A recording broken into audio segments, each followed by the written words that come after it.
Greetings, fellow football managers, and welcome to part 3 of Player Roles. I first of all need to apologize to those of you who have been wanting defensive midfielders. I've decided to go another route. We're going to go wide and stay with the flanks because I think that your wide players, your wide midfielders and your wide forwards depend very much on the players behind them. And since we've just talked about fullbacks and wingbacks and that kind of thing, it seems like a natural progression up the pitch. So let's do it like this. Let's be honest, there are a lot of roles to talk about when we look at these wide areas. We've already got 7 in the wide forward area, but we've also got a whole bunch. This is another 5 in the wide midfield area. So I'm going to look at these roles from 2 perspectives to start off with. Obviously, I am going to look at their specialization and how mobile they are. However, the first consideration you need to make is, are you going to play them in the midfield line like Diaz and now Salah? Are you going to do it like this? Or are you going to play them in the forward line? As I just showed you, this opens up different roles and selections. You can play those roles very similarly, irrespective of where you are, but there are a couple of unique ones in either situation. The decision you make is generally about your team shape. If you want to know more about team shapes and defending styles, check out this video up here. So for instance, if you're playing a slightly higher defensive setup or philosophy, you'd probably play it like this, whereas if you're playing a slightly deeper block or something like that, you're probably playing it a bit like this. The second thing to think about is what the players behind them are doing. That is number 26 back here and number 2 on the right-hand side. Right now, I've got them set up as a pair of wingbacks with the left-sided one on an attack duty, which means they're going to get further up the field a lot faster. So what player role do we choose for the guy in front of him? And what do we want the guy in front of him to do to allow that wingback to function in the way he wants to? As you can see, I've got winger in support. Now, those of you who've played a little bit with Football Manager will know that this is not the best combination. It can be fun if you want to overload that flank, but generally these 2 roles are probably going to get on each other's toes. The second thing you need to think about is what's going on inside the field. The player role you choose will define which kind of channel that player operates in. So a winger is obviously going to be your wide player. He's going to be in that wide channel. Your forward here, the pressing forward, is actually going to help a little bit. He does move into channels and therefore he can show up in these half spaces. But if you have a central player like a target man, attack, or a poacher, he will stay very much in front of the goal. That opens up a lot of space between these 2 players. So if you're going to play wingers like this and a forward in the middle, you probably need to look at your passing directness a little bit. Otherwise, your winger will end up here and a little bit isolated. People talk about creating triangles in Football Manager and in fact in football, and that's to give a player passing options or options on the ball. So if a winger gets up here and their forward is really far away, they need passing options. So you probably need to get your central midfielder into somewhere there, and you need to get your fullback into something like that to give a triangle to this winger. Give him a couple of passing options, give him the dribble option, and then give him the cross option as well. So this formation, when you look at it like this, there are several problems with it. So when you look at this formation, there are immediately a couple of problems with it. The fact that the winger is a bit isolated from the central midfielder and the striker, and the wingback is going to be right on his toes. That can create a little mini overload, but let's see how this plays out. So this is right from kickoff. I'm just going to zoom my cameras in a little bit.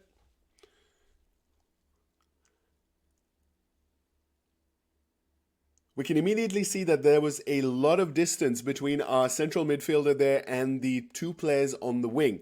We also are playing a winger on his opposing foot. In fact, that's happening on both sides. So they will actually have the option to cut in. You can encourage that behavior. As we just saw again, the winger on this near side was moving outside. Immediately he was trying to move outside with the ball. He is a left-footed player, so he can cut in as well. You can go into his play instructions and encourage him to do that a little bit more too. So you can actually define what the winger does, but generally they're going to be playing this wide channel. All right, we're picking back up now. We've just won possession of an opposition goal kick, and you can see our wingback on the right-hand side has spotted the winger moving wide into space. I want you to compare the fullback on the other team and the winger. So the winger is outside of the fullback on this side, and on this side as well. So in both cases, the wingers are going to spread the pitch as much as possible. So if you want to spread the pitch, winger is one of the best roles you can use for spreading the pitch early. Let's see how this plays out. We found our winger, and he continues to run on that side, but he is willing to cut in on his strong foot if required. Okay, we've won possession again, and again we're going to that right-hand side winger. He's on an attack duty, so our players are looking for him very often, and again he's making that outside run. So as you can see in the last play, he cut inside onto his foot and made the pass. This time he tried to run on the outside. Alright, just coming back in, this is a little bit of a transitional moment. We're just feeding the ball out to our left winger. I want to show you how things work. Again, he's willing to play the ball inside, and you could see the right winger there playing fairly narrow in the grand scheme of things, but he was actually on the inside receiving that ball, or trying to receive that ball. So can you score goals with your winger? You absolutely can. When you have the ball on one flank and it comes quickly to the other flank, to a winger on attack especially, is a really good goal scoring role. I'm just going to pause it here again. I want to show you the positioning of our wingback on attack and our winger on support. So these two guys are really close together. This is something you can engineer by yourself if you want to. It's also something you may want to avoid. And this is the main reason why people say that a wingback shouldn't be played together with a winger. But as you can see, the winger on attack and the wingback on support haven't had too much of a problem working with each other. I wouldn't do it myself because the fullback gives you a better short passing option than a wingback. But you can absolutely play a wingback support with a winger. So just going back into my whiteboard now, we've talked about the winger, what they do. They stay in this wide area. And as you can see from their play instructions, they're looking to dribble, cross, and stay wide. So they're going to provide width. They're going to cross the ball a lot. That's not to say that they're not going to play through balls. You just saw a few through balls in those pieces of play that I just showed you. But they will look to cross more often and try and beat their man. So if that's what you want from your player, choose a winger. What does a winger work with really well? Generally, an inverted fullback is good, a fullback is good. A wingback can get on top of their toes. A complete wingback might also interfere a little bit with a winger, but the traditional combination is a fullback in support and a winger on attack, because then the fullback gets here for the shorter pass while the winger gets up there. So you've still got these two guys in the wide area, but they're going to deliver crosses and passes from a different angle. If you absolutely want to play a winger and play overlaps, then you probably want a wingback behind like this, especially on attack while the winger is on support. The winger is absolutely going to be the same played from this deeper area as well. The difference being they'll start making their runs from a deeper area. So that might be something you actually want intentionally. For example, a winger on attack from this area can be really useful because they might be offside less. They might make timed runs that give the opposition a problem. Whereas in this position, they're probably going to be testing the offside line. They're also going to be pinning the defense a lot higher in this attack role. So if you want to pin the defense higher, you can also use a different striker role like an advance forward, but we're not going to get into that too much right now.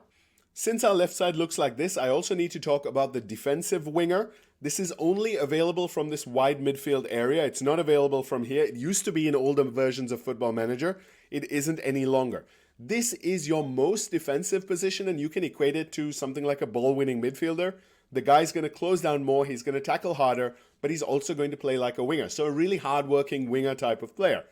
Interestingly, you can play him in defend duty as well. The difference there is hold position.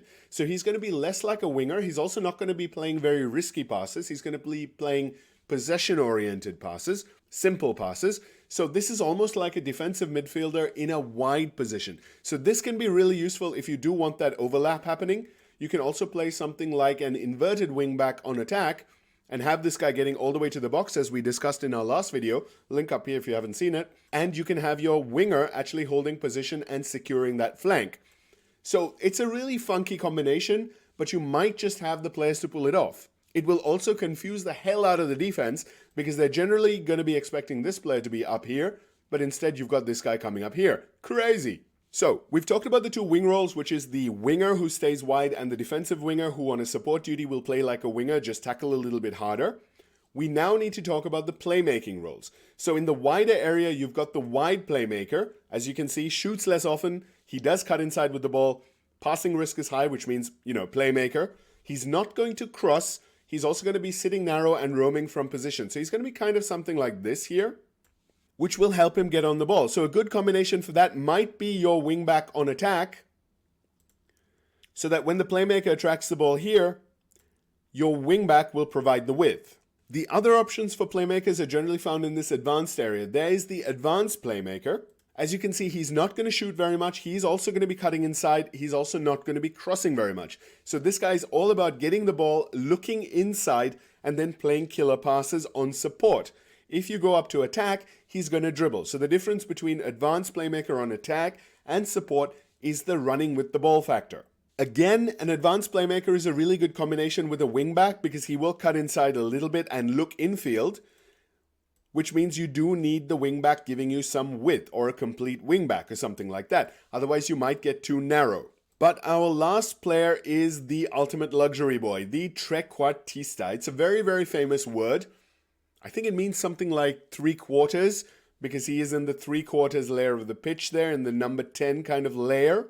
He's also available only on an attack duty. He will take more risks, he will dribble, he will roam, and he will ease off tackles. As you can see, we can't tackle harder. So this guy is not going to be too involved in defense. He's not going to be interested in coming back as much as some of the other players. His main job will be to find a position where he can receive the ball. So in transition, your players might look for this guy first. You can configure the trequartista a little bit in a positional sense. You can have him sit narrower or stay wider. That's really interesting.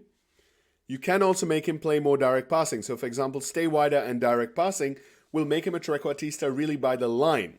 You can actually configure him to hold up ball, cut inside with ball, run wide with ball, and stuff like that too. So even though he is configurable, the default trequartista will dribble just like an attacking playmaker. He will roam to find himself position to receive the ball, but he's not going to try and restrict himself from crossing and shooting. So that is the big difference between advanced playmaker and a trequartista. A trequartista will do whatever he wants. He will cross the ball and he will shoot, both of which are valid options for him if the chance is there, whereas the advanced playmaker will restrict himself from crossing and shooting.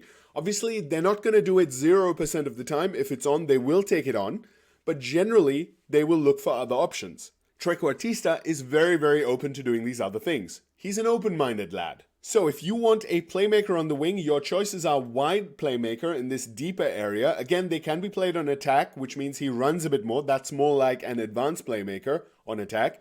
Or you can play them more in a supporting role where they get the ball and look to ping it out. Neither the wide playmaker or the advanced playmaker up here is going to cross the ball very much. They're also not going to shoot very much. If you want your player crossing and shooting, you're going to pick the trequartista. That's it. What combines really well with these playmakers generally tends to be a wingback or a complete wingback because your playmaker tends to look inside and therefore you do want somebody getting past them on the wide area to open up all of the pitch and open up that wide channel for you. It can, however, lead to having a very, very offensive flank, as you can see on the left-hand side here. So you might want to look into that with your midfielder. This is again why I'm not going into midfielders just yet, because they kind of help to support whatever else you're doing with the team. So I'm going to show you how the playmaker works on the pitch in a moment, but let's combine that with one of the goal scoring roles. We haven't talked too much about shape changes and that kind of thing because in these wide areas, they always start wide.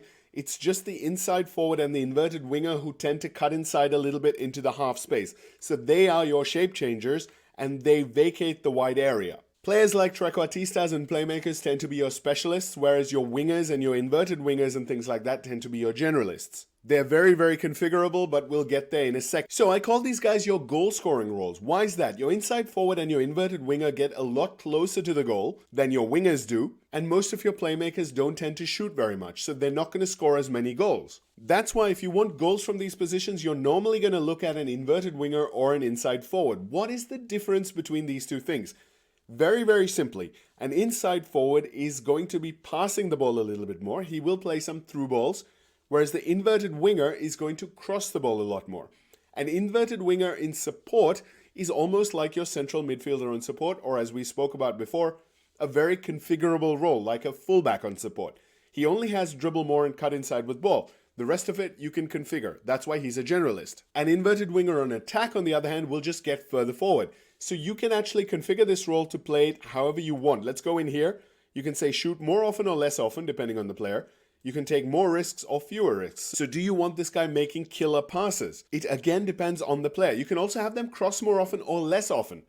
So you can completely change the face of this role based on what you want, which is again why he's a generalist. The inverted winger kind of does it all in a sense. When set to default, he's completely open to crossing. Whereas if we go to inside forward, you can see cross less often is on. So your inside forward does not want to cross. Now, do you want to cross or not? This very much depends again on the rest of your team. And a lot of the time it depends on the opposite winger because this guy's going to be crossing from the half space. So his target is normally this far post kind of area. If you've got a guy like Mohamed Salah in there who's not great at jumping, let's have a look. 8 jumping and 10 heading. Even though his anticipation and goal scoring instincts are good, he's not actually going to be a threat in the air until he comes up against a read of a fullback. So if anything, you're going to be hoping that your inverted winger on the other side crosses to your forward, who is a little bit better in the air. Let's just go back to inverted winger and choose your aim crosser. So you don't want him crossing to this far post area because we've not got very much strength in there. You can tell him cross center. I don't even know how cross near post would work given that he is in the half space, but give it a try, see how it'll go. I would go with center if I'm going to configure it, but I generally like to let my players make their own decisions. So based on what we just spoke about the fact that we don't want this guy crossing from this area, the most suitable role sounds like it would be inside forward.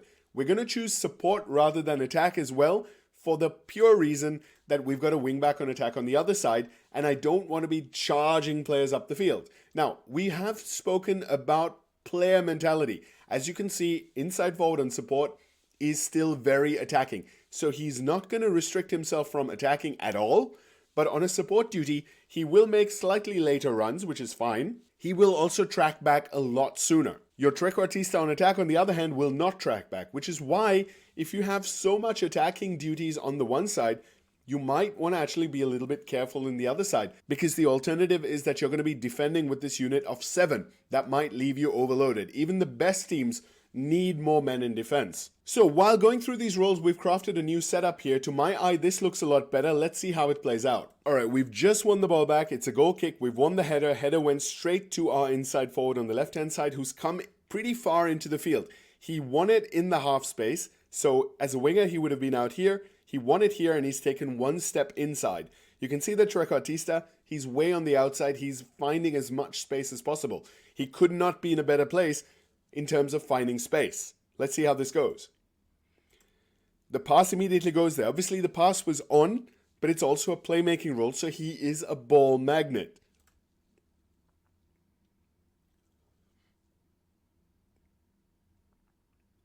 And that's why I said we want a wing back or something like that playing with a playmaker, because our trequartista wanted the option to play it back if he didn't see anything in front of him. All right, we've won possession again, and let's see what our players do with it. This time we're going out to the inside forward, and look at where he is. As a winger, he would have been out here, but now as an inside forward, he's coming in all the way here, which opens up the space for the wing back on attack. And again, that's why I wanted attack, so that he can get up there as soon as possible. And right now you can see he's in acres of space. So if Diaz actually puts his foot on the ball for just a second, he's going to release Robertson. I don't think he's going to do that though. Let's see. Nope. Again though, our inside forward came all the way down to that central line before playing the pass. So if you want that player to start out here and come all the way in, you're going to be choosing something like an inside forward. He's also looking for the pass, not a cross, remember. Alright, so we're just in build-up again, and we're working the ball into the forward areas, and I do want to point out our inside forward. He's not going to be hanging out here all the time. He will go back to his starting position to make himself available from the pass, and then try to drive back into the field. Let's see what he does, though, as he gets the ball from our left back.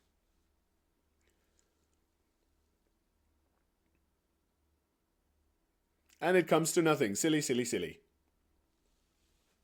Just picking back up as our trequartista gets the ball, you can see how deep he's come to receive. I know it's on the right-hand side, but we have our inside forward all the way up there. We have our center forward all the way up there, but our trequartista has again looked for space to get on the ball because he knows that our players are going to be looking for him at every given opportunity. And he plays it forward as soon as he can. So a trequartista will try and take those high-risk passes on. If you want to keep possession, sometimes it is wise to play players who prioritize a little bit of safety with their passing. All right, just going back into our tactical setup again, because there is a couple of roles that we haven't really talked about. I did mention that the inside forward and the inverted winger tend to be goal-scoring roles just because A, they are closer to the goal, and B, they are not discouraged from shooting like a lot of the playmakers are.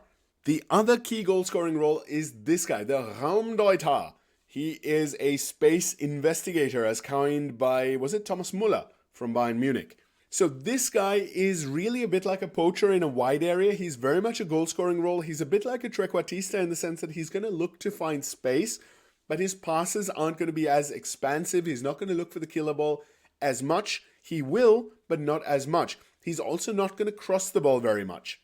He's not going to look to dribble too much. He can, but he won't try and do it all the time like something like a winger or an inside forward. This guy's job is to get forward and find little pockets of space or beat the defensive line, something like that, and get into goal-scoring opportunities. So if you do want a pure goal scorer in that wide area, you can choose something like a Raumdeuter.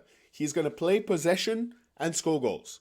If you've got a really talented Raumdeuter, especially one with a little bit of height, it can be really useful to have a crossing role, something like an inverted winger on support here, and then go into it, configure it, go for far post, go for cross more often, and now you've suddenly got that left to right goal scoring cross coming in there. The Raumdeuter is also a very specialist role. He's also very, very mobile.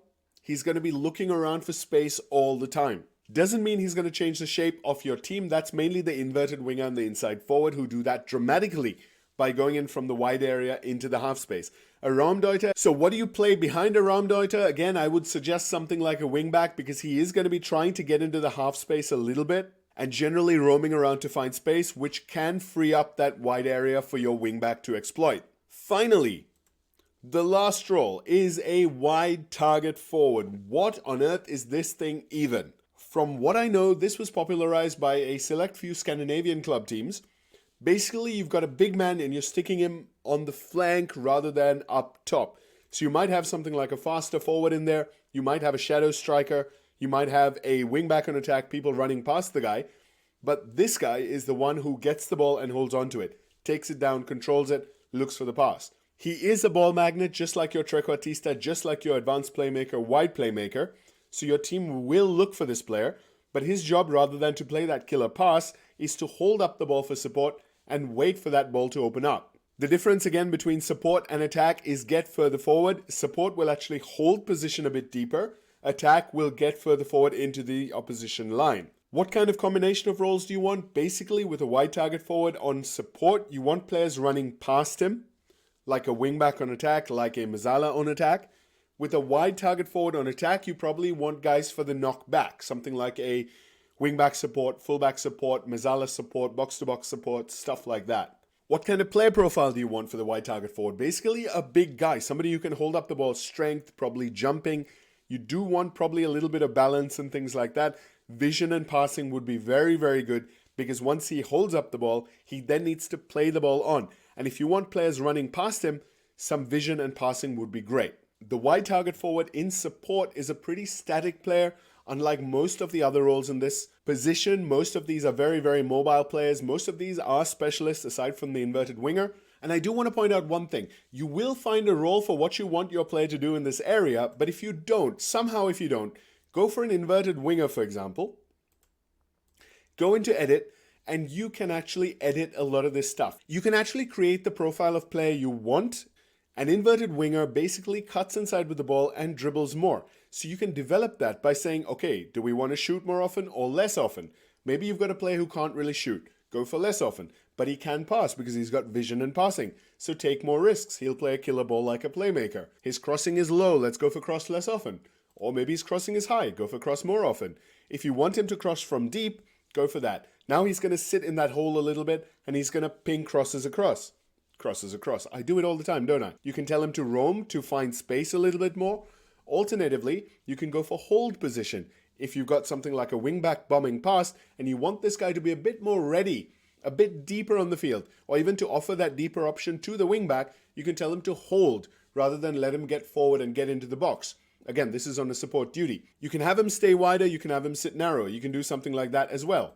You can have him get forward rather than hold position. That is making forward runs. So the amount of customization you can actually do is incredible with this. You can also do this with a winger to some extent. A winger has a little bit more stuff that is hard-coded, but you can actually have them make more runs. You can have them roam. You can have them hold. Surprisingly, you can actually have a winger in support hold position. You can change all of these crossing instructions as well. He will cross more often. That's something with the winger. But you can have him cross from deep or from byline. So you can basically customize these roles as much as you want. If you're not seeing the behavior that you really want from that particular player or from that particular position, you can go in here and tweak the PIs. These are the positions where I really advocate for tweaking PIs a lot because you can really see the play you want to see from these players. And they're really crucial to your tactic because those front guys are really going to be at the sharp end of the stick, aren't they? This sort of customization is even more pronounced back here because you can choose something like a wide midfielder who we haven't talked about at all, and you can customize literally everything. You can change his crossing, you can change tackling, you can change get further forward or hold position, wider or narrower, roam or not, cut inside or run wide, passing directness, yep, you can change that. Where's he crossing from? Change that. More often, less often, dribble, shoot, passing risks. You can dictate whatever you want the player to do with wide midfielder as well. This is just like fullback on support. This is just like central midfielder on support. You can create a custom role using wide midfielder on support. Unfortunately, you can't do that from here, but basically you have winger support and inverted winger support, and you can create, use those as a baseline to create a custom as well. I hope I've been able to show you that you can actually play roles from both of these positions in almost the same way. The differences being wide target forward up here, things like Raumdeuter, Trequartista, and over here you've got your defensive winger. Those are the exceptions. Otherwise, you can basically do whatever you want. You can also use the wide midfielder to create a fully customized player. And the second thing is that the wing roles and the wide midfield roles or your wide forward roles, they really do depend on what's going on around them. What is your wing back trying to do? Are they going to invert? Are they going to go past? Are they going to stay short? What are they going to do there? Is your wide player getting support from your central midfielders? We'll get to that in a future video. And what is this guy up top trying to do as well? And the opposite wing, what are they doing? So think about all of those things. And then finally, think about the player that you have. Try and play to their strengths. Mo Salah, for example, dribbling, finishing, acceleration, vision. Something like an inside forward is perfect for him because crossing isn't as good, so we don't want him crossing. Jumping and stuff isn't that good, so obviously not wide target forward. Inside forward is absolutely perfect. Somebody like Luis Diaz, if we look at him here, dribbling 17, technique 18, flair 19, acceleration 17. We want him running with the ball. So winger, inverted winger, inside forward, doesn't really matter as long as he has dribble more. If you got somebody like a Harvey Elliott in those roles, where his dribbling is a bit lower, his pace is way lower, but he still has passing and vision, you might think about something like a Trequartista, an advanced playmaker, when you play him in those roles. Someone like a Cody Gakpo with your jumping off 13, he has vision of 13, passing 14. He's not an outstanding player here, bravery 11, not great, but he is bigger than average, stronger than average for a wide player, so he might be able to dominate a fullback if you play him as a wide target man. You can definitely use this guy, Darwin Nunez, as a wide target man. His passing is the thing I would be worried about, but he does have a bit of vision. He's got a lot of strength and aggression to be able to dominate that fullback as well. So you could use him as a wide target man if you wanted to. So that's been the wide roles. Apologies for not going straight into defensive midfielders and midfielders, but I wanted to go straight up the field from our fullbacks because the linkages between the wide forwards is so close with things like wingbacks. You can have some great combinations, such as a defensive winger over here and an inverted wingback, or a wingback attack, or a complete wingback attack over here. You can have somebody cutting inside and the wingback providing width. You can have a winger up here and the wingback coming just short or inside, something like that. The combinations are absolutely brilliant. The one I would be worried about really is just winger over here and wingback back here. Again, one on attack, one on support. That is not bad because this guy will get all the way up here and then your wingback will be just short of him. By the time this wingback actually gets to the byline, your winger would have gone inside the field a little bit. So even this combination can actually work quite well. So I hope this has made sense. I'll see you in the comments below.